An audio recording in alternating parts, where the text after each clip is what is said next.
wabarakatuh. Nama saya Putri Silariani. Di sini saya akan menceritakan cerpen saya tentang persahabatan. Berlalu, Salma memeluk Dini sambil mengucapkan terima kasih.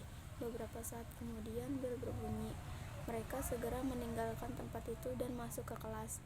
Teng teng teng, suara bel istirahat berbunyi. Semua siswa pergi meninggalkan kelas kecuali Elin.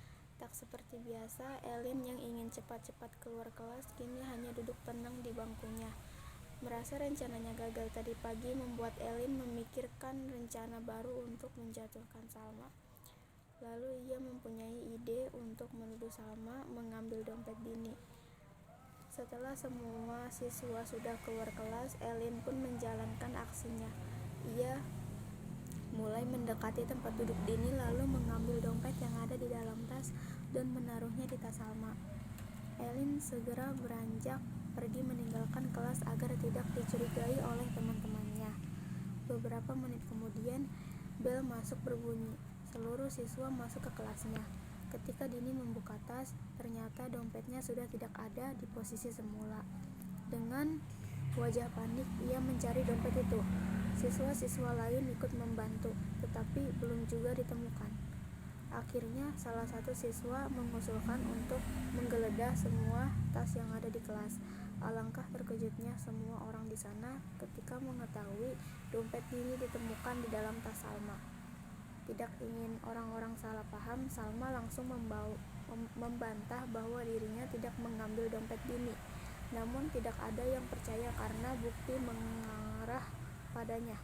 Sementara itu, di wajah Dini nampak ada keraguan. Apakah benar sahabatnya sendiri tega mencuri dompet miliknya? Melihat keadaan itu, Elin malah menghasut Dini agar menyalahkan Salma. Fakta bahwa dompetnya berada di dalam tas Salma membuat Dini terpengaruh oleh Elin.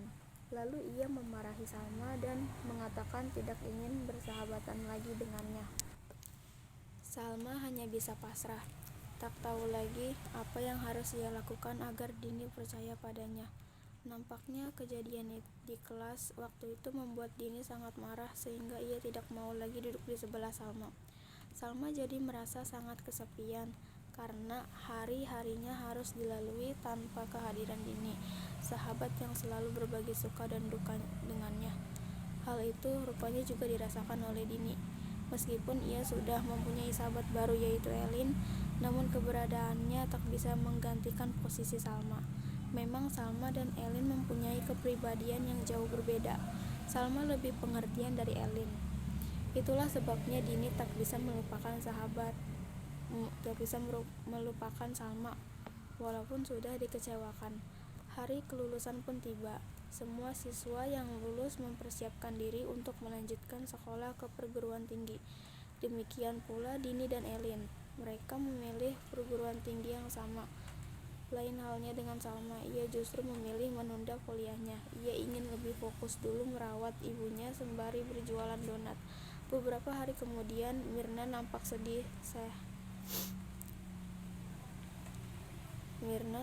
lebih sehat, sehingga ia memutuskan untuk membantu Salma membuat donat. Akhir-akhir ini donat buatan Salma memang sedang laku keras. Rasa donat yang khas ditambah dengan beberapa variasi rasa seperti coklat, keju, dan kacang membuat donatnya banyak diminati orang-orang. 1 tahun berlalu, usaha donat Salma semakin maju. Alhasil Salma dapat melanjutkan kuliah dari sebagian uang hasil berjualan donat yang ia tabung. Mengingat biaya kuliah jurusan kedokteran menghabiskan biaya yang tidak sedikit membuat Salma lebih memilih jurusan Baking and Pastry Art. Ia tetap bersyukur karena bisa kuliah di jurusan yang dapat membantu mengembangkan usaha donatnya kelak. Ini adalah pertama kalinya ia berada jauh dari sang ibu tercinta. Namun hari demi hari kuliah dilewatinya dengan penuh semangat.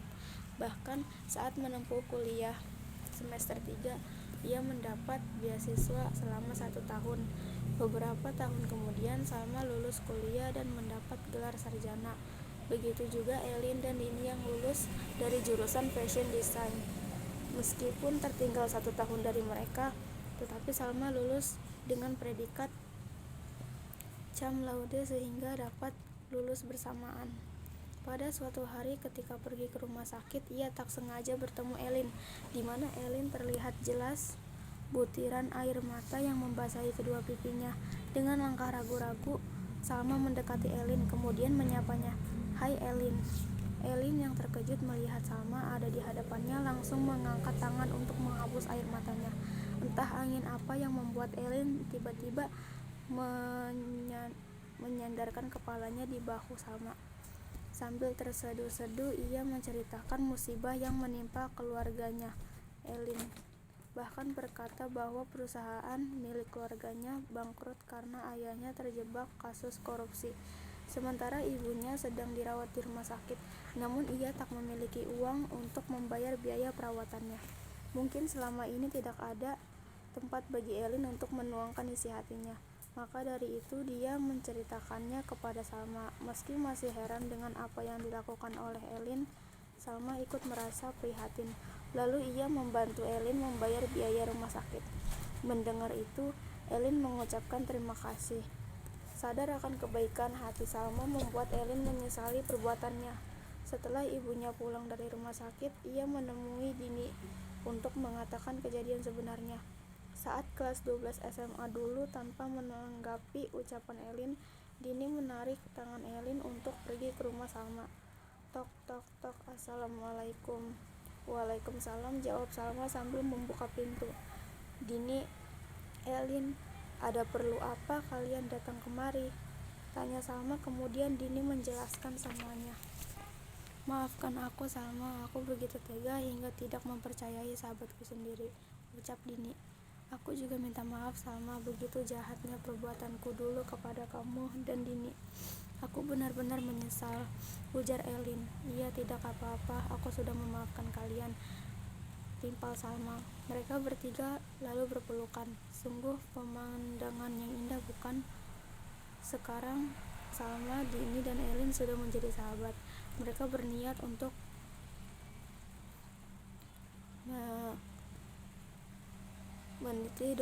meniti usaha donat bersama. Walaupun Dini masih hidup berkecukupan, tapi ia tidak mau bergantung pada orang tuanya dan ingin hidup mandiri. Mereka memulai usaha dengan belajar cara membuat donat. Dini dan Elin sangat antusias mengikuti langkah demi langkah yang diajarkan Salma berkat kerja kerasnya. Tak disangka usaha donat mereka dibanjiri banyak pesanan. Inovasi rasa baru dari donat menjadi paling banyak yang diincar oleh para pembeli. Semakin hari usaha donat mereka semakin berkembang. Mereka membuat toko yang lebih besar supaya memudahkan proses produksi donat. 2 hari menjelang pembukaan toko, baru terdengar kabar Salma masuk IGD. Dini dan Elin pun bergegas untuk menjenguk Salma. Kemudian ketika diizinkan masuk ke ruang IGD, mereka menangis karena tak tega melihat sahabatnya terbaring tak berdaya di atas ranjang rumah sakit. Salma hanya tersenyum melihat Dini dan Elin. Ia tak ingin terlihat lemah. Kemudian ia meminta mereka untuk memeluknya. Mungkin Salma tahu ini adalah pertemuan terakhir dengan sahabatnya, sebab kondisinya sudah sangat lemah. Dipelukan Salma, Dini bertanya, namun tak ada jawaban dan respon sama sekali. Rupanya Salma tidak bernapas lagi. Dokter menjelaskan Salma mengidap penyakit kanker stadium akhir sehingga nyawanya tidak tertolong. Semua orang yang ada di sana sangat terpukul dan tidak menyangka kalau Salma akan pergi secepat ini. Selama ini tak ada yang mengetahui bahwa Salma mengidap penyakit berbahaya seperti kanker. Salma tidak mau sakit. Kanker yang dideritanya membuat orang-orang merasa sedih dan khawatir. Setelah mengurus pemakaman Salma, Dini dan Elin memilih untuk melanjutkan pembukaan toko baru. Mereka ingin mewujudkan impian Salma yang selama ini belum terpenuhi. Mereka juga sepakat untuk menamai toko tersebut dengan nama Toko Donat Salma. Sebagai tanda untuk mengenang sahabat terbaiknya itu, hari pembukaan donat tiba. Dini, Elin, dan Mirna memotong pita sebagai tanda toko sudah resmi dibuka. Baru beberapa menit dibuka, para pembeli sudah berbondong-bondong datang. Saat malam hari tiba, Dini dan Elin pergi ke taman tempat mereka berkumpul dulu bersama Salma. Di sana mereka berjanji untuk tidak mengulangi kesalahan yang sama. Kejadian waktu itu memang memberikan pelajaran berharga agar jangan menuduh orang lain tanpa bukti yang jelas, karena jika orang yang dituduh tidak bersalah, justru akan menimbulkan rasa penyesalan pada diri sendiri. Sambil menatap bintang yang bercahaya di langit, Dini dan Elin berdoa supaya Tuhan menempatkan Salma di sisi terbaiknya. Selamat jalan Salma, di sini semua orang akan selalu merindukanmu. Itu saja dari saya, Putri Silaryani. Wassalamualaikum warahmatullahi wabarakatuh.